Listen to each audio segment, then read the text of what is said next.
আসসালামু আলাইকুম ওয়া রাহমাতুল্লাহি ওয়া বারাকাতুহু। বাইহাক্কি শরীফ এবং মিশকাত শরীফের হাদিসের মধ্যে আসছে وعن عائشة رضي الله تعالى عنها قالت قال النبي صلى الله عليه وسلم إن أعظم النكاح بركة أيسره مؤنة।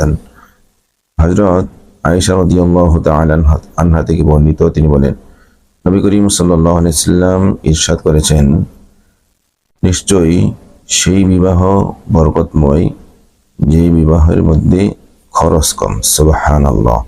এজন্যই আসুন, যারা এখনো বিবাহ করেন নাই, বিবাহ করার চিন্তা ভাবনা করতেছেন, তারা যত দূর সম্ভব বিয়েতে যেন খরচ কম হয় এবং অতিরিক্ত যেন কোনো খরচ না হয় সেদিকে খেয়াল করেই বিয়ের ব্যবস্থা করা। আল্লাহ তাআলা সকলকেই তৌফিক দান করুন। আমিন।